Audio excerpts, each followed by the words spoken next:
Okay, so some of you have been a little up in arms about a few of my recent posts, especially the one about which nightshades or how to not eat nightshades. Here's the thing, where if it doesn't resonate, it's all basically information, right? Internal information. If it resonates with you, applies to where you are in your journey. If it doesn't resonate with you, it may later, or it may have, or it may never. Who knows? But we don't. This isn't about anybody telling you what you can and cannot do. At the end of the day, it's your body.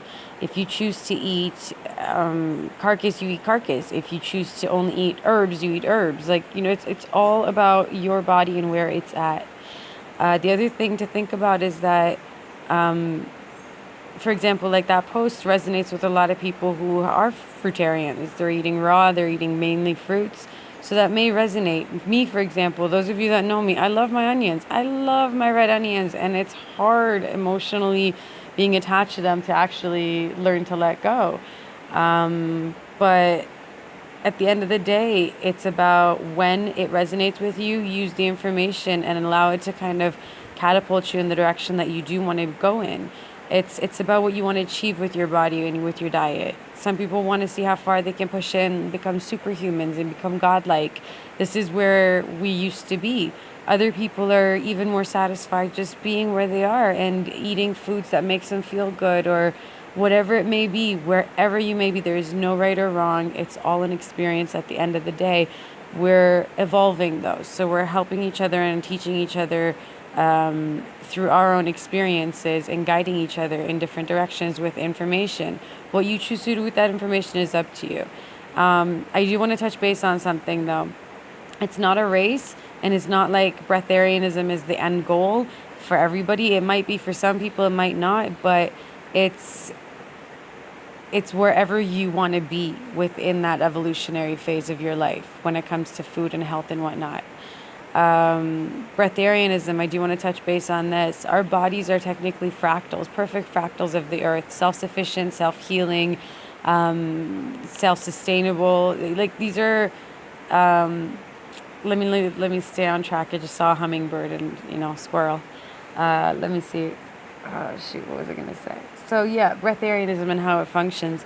It's, if you look at it like this, your organs, what you're filling up your organs, the minerals that you're filling up your organs with, your body's actually made up of 102 minerals, and your organs used to remember, and this is a key word, remember how to produce those exact minerals, so you weren't dependent on an external source. This is where the whole don't eat the apple, came from. It's because our bodies are self-healing.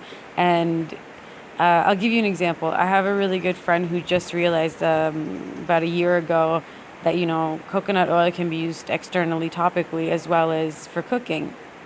So she started using coconut oil every single day. And then I noticed how much, and we were roommates. So I asked her, I was just like, Memes, why are you using that much?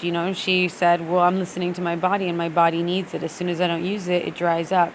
This makes sense because the oils, the natural oils that your body produces, were halted. They were actually, there was an obstacle that got in their way because internally the body did not need to produce or secrete these natural oils anymore, because externally it was being provided with those same or similar types of functions that oil provides. So the same thing goes for eating, and why people are eating less, they're fasting more. This isn't about like people starving themselves. However, there is an emotional attachment that a lot of us have, including yours truly. This is not a judgment call. I'm just sharing my experience and or wherever I am in my journey. But, we're all attached to these different things. We all have these little vices and addictions and whatever we want to name them. And there's nothing wrong with it, but if you choose to release them, they give you an immense amount of freedom, just like we chose to free our minds. Now we're choosing to free ourselves from these attachments, these emotional attachments, right? Like, it's another jail cell that we've put ourselves in.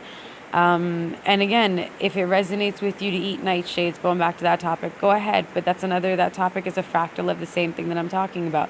If something resonates with you, go ahead, because you're still in that part of your journey that you externally choose to use it.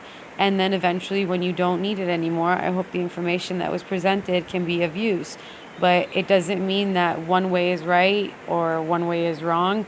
It's right and wrong for each and every person. It's always up to the individual. So, yeah, just it's a long video, but I hope it cleared a couple of things up and offered you guys a nice little view. It's a beautiful day today.